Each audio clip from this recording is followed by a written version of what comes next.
कितनी बाढ़ आई, कितने नुकसान हुए।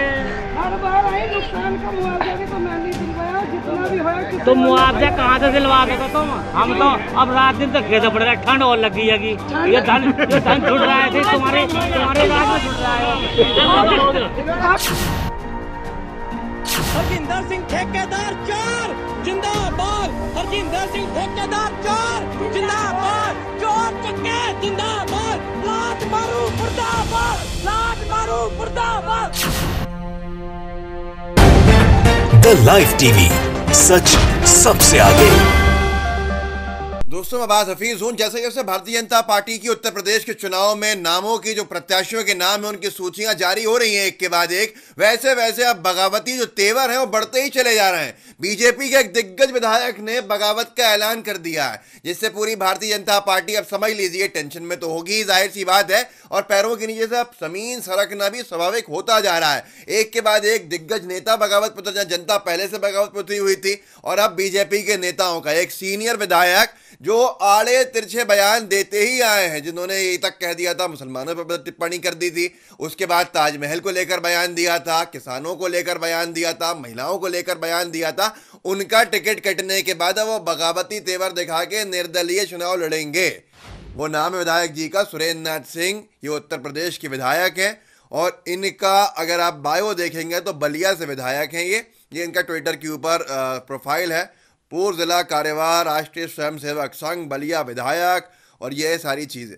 अब यहाँ पर इन्होंने लिख दिया है, अपने ट्विटर के ऊपर ट्वीट किया है सुरेंद्र नाथ सिंह ने, बैरिया विधानसभा क्षेत्र के सभी सम्मानित जनता से निवेदन है कि मैं 8 फरवरी को निर्दलीय नामांकन करूँगा।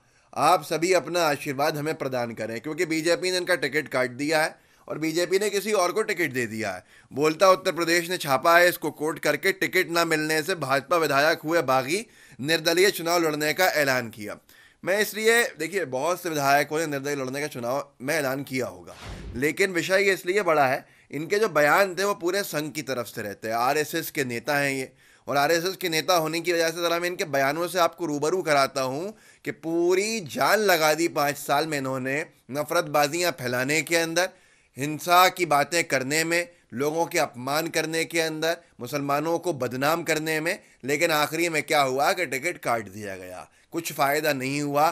जो लोग इस तरह से अपनी ज़िंदगियां बर्बाद कर रहे हैं नफरतबाजी के लिए को लेकर, ताकि उनको कुछ बीजेपी में मिल जाएगा, तो उनको इस वीडियो को ज़रूर देखना चाहिए। मैं आपको बयान सुनाता हूं जिन व्यक्ति का टिकट काटा गया है, जो बीजेपी के विधायक हैं और अब वो निर्दलीय चुनाव लड़ने को मजबूर होकर अपनी बीजेपी को टेंशन में डाल रहे हैं। उनका एक वीडियो सुनाया है, आपको दिखाना है। आपको छपा था ये अखबारों में बीजेपी एमएलए सुरेंद्र सिंह ने कहा, मुसलमान 50 औरत रखते हैं, 1050 बच्चे पैदा करते हैं। अब यहाँ पर मैं आपको वीडियो दिखा देता हूँ, आप खुद देख लीजिए, आपको समझ में आ जाएगा कितनी गंदगी और कितनी नफरतें इनके दिल में थी, उनका क्या हश्र हुआ है बीजेपी में। देखिए, सवाल ये है कि मुस्लिम धर्म में जो है आप जानते हैं कि 50 औरत रखिए और जो है 1050 बच्चा पैदा कीजिए, ये कोई परंपरा नहीं। ये तो जो है एक जो है जानवरी प्रवृत्ति। और ये यही मुसलमानों से नफरत में यही नहीं रुके थे, ये जिनका टिकट कटा, जो निर्दलीय अब लड़ेंगे, बगावत पे उतरे हुए हैं और पूरी बीजेपी को परेशान करने पर इन्होंने ठेका ले लिया अब तो बीजेपी को हरवाने का। इनका इससे पहले ये बयान भी आया था कि ताजमहल का नाम बदल देना चाहिए। ताजमहल का नाम तो नहीं बदला, लेकिन बीजेपी की सूची में नाम इनकी विधानसभा से प्रत्याशी का जरूर बदल गया, और ये नहीं रहा है। एबीपी ने छापा था, एबीपी न्यूज़ ने, अभी कुछ महीने पहले की बात है। बीजेपी में एमएलए ने कहा अब ताजमहल का नाम बदलकर राम महल होना चाहिए। कोई और नहीं तो यही तो सुरेंद्र सिंह, जिनका टिकट कटा है। बढ़िया। ज्ञानवापी मस्जिद जो है काशी कॉरिडोर से लगी हुई और मशहूर मामला है, वो ज्ञानवापी मस्जिद को ये सीधे सीधे तौर के ऊपर गिराने की बात कर रहे थे। ज्ञानवापी मस्जिद जो है वो तो गिरी नहीं, लेकिन इनका टिकट ज़रूर गिर गया। प्रभात खबर ने छापा था, ज्ञानवापी मॉस्क केस, हटेगी मस्जिद, भारत बनेगा हिंदू राष्ट्र। भाजपा विधायक ने कही ये बात। हिंदू राष्ट्र बनाने वाली बातें करने वाले बीजेपी विधायक जी का वो हश्र हुआ कि वह अब अपने टिकट के लिए बीजेपी में तड़पने के बाद निर्दलीय चुनाव लड़ने को मजबूर हो गए। बीजेपी ने इनके कहने के ऊपर मस्जिद तो नहीं गिराई है, पर इनका टिकट गिरा दिया है। मस्जिद तो नहीं हटाई है, इनका टिकट हटा दिया है। तो ये वो है जिन्होंने पूरे 5 साल नफरतें फैलाई और आखिर में इनका अंजाम ये हुआ कि अब इनको कहीं का नहीं छोड़ा गया है। बीजेपी में ये क्या है, ये अब आपके सामने है, ये सारी की सारी चीज़ें। जबकि पूरी जान लगाती, कल के दिन कुछ अच्छा गुजरा भी नहीं है पूरे भारतीय जनता पार्टी के लोगों के लिए। पूरी जान लगाई योगी जी ने बहुत बड़े बड़े दावे किए। भास्कर ने पोल खोल दी तो अब उसके बाद बड़े बड़े खर्चे करके विज्ञापन देना शुरू किया है। दैनिक भास्कर ने लिखा था, योगी आदित्यनाथ के दावों और हकीकत में बड़ा फ़र्क है, बड़े फ़र्क। दावा ये था एक भी दंगा नहीं हुआ है, सच्चाई ये है कि 34 दंगे हुए हैं उत्तर प्रदेश में उनके कार्यकाल में। भास्कर ने दावा छापा था योगी जी का 43% रेप कम हुए हैं, जबकि हकीकत ये सच्चाई ये थी, भास्कर नहीं लिखा था, महिलाओं के खिलाफ हिंसा में 3 साल से टॉप पर है। दावा ये था योगी जी का 86 लाख किसानों का कर्जा माफ़ किया है, लेकिन हकीकत यह है कि 45,24,000 किसानों को ही राहत मिली है। जिसको इतना झूठ बोलना पड़ रहा है अपने प्रचार प्रसार में, तो आप सोच सकते हैं कि उनकी हालत क्या हो गई है। जब से ये मामले आए सामने तो जागरण का फुल पेज विज्ञापन दिया गया है कि भैया योगी आदित्यनाथ का सबसे बड़ा इंटरव्यू, सबसे बड़ा बेबाक इंटरव्यू देख लो न्यूज़ 18 के ऊपर, इतने बजे राजनीति एक्सक्लूसिव में, जिसमें एंकर साहब का इतना सा फोटो है और जो हमारे योगी बाबा हैं उनका बहुत बड़ा फोटो है। फुल पेज विज्ञापन। कितनी कीमतें होती हैं, चाहे चैनल से दिलवाया जाए या कुछ सरकार दे, आप अंदाज़ा लगा सकते हैं कि हवा बहुत टाइट है। हवा इतनी टाइट है कि बिजनौर के अंदर भारतीय जनता प्रत्याशी, जो पार्टी के प्रत्याशी हैं, उनको गांव वालों ने बाहर खदेड़ कर रख दिया है, एक सुनना नहीं चाहते हैं। ज़रा वीडियो देखिए, अनीस राजा हैं, इन्होंने डाला है बिजनौर में भाजपा प्रत्याशी को गांव वालों ने दिखाया बाहर का रास्ता। देखिए जरा इस वीडियो को। कितनी बाढ़ आई, कितने नुकसान हुए। हर बार आई, नुकसान का मुआवजा भी तो मैं नहीं दिलवाया, जितना भी होया। तो मुआवजा कहाँ से दिलवा दोगे तुम? हम तो अब रात दिन तक खेत पड़ रहा है, ठंड और लग गई है। ये धन छुट रहा है, तुम्हारे राज में छुट रहा है। बंडी वालों ने जो भैया तुम्हारे राज में है, करवाएगा तो खड़े हैं। चल तो 2-4 है, क्यों बांध अपने का? तो फिर चलो भैया लड़ो मतलब की बात कर रहा हूँ। हमारे भिजवा दे, अरे तुम्हारे यहाँ बांगर के ये खातर के ना है, ये सब बांगर के आ रहे हैं। ये तुम बांगर के छोड़ कर जाओ यहाँ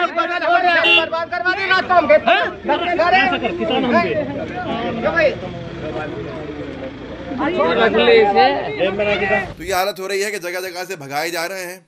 फिर उसके बाद जो टिकट कट रहे हैं जिन विधायकों के, वो बगावत पे उतरे हुए हैं। और बगावत ऐसी हो रही है कि भारतीय जनता पार्टी के लिए उत्तर प्रदेश की राह आसान नहीं है। और उत्तर प्रदेश ही नहीं, भारतीय जनता पार्टी के लिए उत्तराखंड की राह भी आसान नहीं है।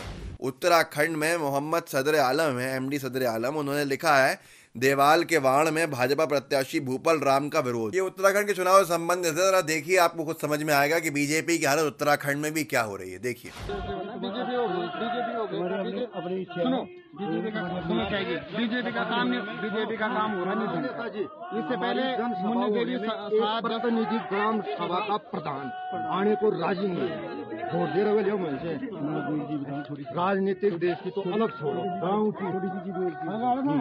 सुधीर रंडोतिया जी ने डाला है, बड़े पत्रकार हैं मध्य प्रदेश के, इस वीडियो को। उन्होंने लिखा है पंजाब चुनाव प्रचार अमृतसर में, प्रत्याशी बीजेपी के बताए जा रहे हैं। जो आपने इससे पहले वीडियो देखा वो उत्तराखंड का था। अब सुधीर रंडोतिया जी का वीडियो देखिए जो उन्होंने डाला है, ये पंजाब चुनाव का है। उत्तराखंड की हालत आपने देख ली। अब पंजाब चुनाव के अंदर मजिंदर सिंह, जो भी यहाँ तक मेरे सुनाई दिया है वो ये है, मजिंदर सिंह ठेकेदार चोर जिंदाबाद। ये तमाशा कर दिया भाजपा के प्रत्याशी के समर्थकों ने खुद, कि चोर कह के नाम के साथ जिंदाबाद के नारे लगा रहे हैं। इतनी बेइज्जती शायद इतिहास में किसी पार्टी के कार्यकर्ता, किसी पार्टी के नेता की नहीं होगी। देखिए इस वीडियो को। हरजिंदर सिंह ठेकेदार चोर जिंदाबाद, हरजिंदर सिंह ठेकेदार चोर जिंदाबाद, हरजिंदर सिंह ठेकेदार चोर जिंदाबाद, हरजिंदर सिंह ठेकेदार चोर जिंदाबाद, चोर चक्के जिंदाबाद, चोर चक्के जिंदाबाद, चोर चक्के जिंदाबाद, लाट मारू मुर्दाबाद, लाट मारू मुर्दाबाद, फिट्टे मुंह तेरे, ओ फिट्टे मुंह तेरे, ओ काला मुंह तेरे, लोगों ने बुलाने मार ला लिया, ओ चोरा। तो ये हाशिर है, तो इनकी जो बहुत ज़्यादा समेटते रहते हैं तमाम चैनल्स के में सबसे ऊपर, जिनको मैं चैनल नहीं कहता, सुदर्शन न्यूज़ के मान्यवर, उन्होंने शाहरुख खान को लेकर जो वो दुआ पढ़ रहे थे लता मंगेशकर जी की जो सामने वहाँ पर, तो उसको लेकर इन्होंने भ्रम फैलाना शुरू किया कि थूक रहे थे शाहरुख खान। तो इन्होंने कॉलर्स को भी इनवाइट किया कि भैया लाइव जुड़ जाओ, अब 0120 जो भी नंबर है इसके ऊपर हमसे बातचीत करने के लिए।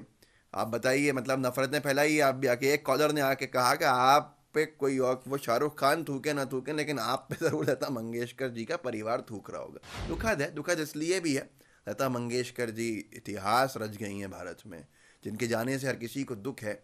उनको लेकर ये इस तरह के अपने प्रोपेगेंडा चला रहा था। तो ये भाजपाइयों के लिए बड़ा बुरा दिन गुजरा है, लेकिन अब तो हर दिन बुरा गुजरने लगा है इनका, क्योंकि इन्होंने पहले जनता को परेशान किया, अब जनता इनसे एक एक करके बदले निकाल रही है। तो उत्तर प्रदेश में बगावत के जो तेवर हैं वो आपके सामने हैं। इसके बाद भी अगर बीजेपी जीतने के दावे करती है और गोदी मीडिया उन दावों को सच बताती है, तो आप अंदाज़ा लगा सकते हैं कि इसमें कितनी सच्चाई है। इस वीडियो को आगे बढ़ाइएगा, लोगों को जागरूक कीजिएगा, व्हाट्सएप ग्रुप्स होंगे वहाँ इस वीडियो को शेयर कीजिएगा, साथ में लाइव टीवी को सब्सक्राइब कीजिएगा, बेल आइकन दबाइएगा। जय हिंद, जय भारत।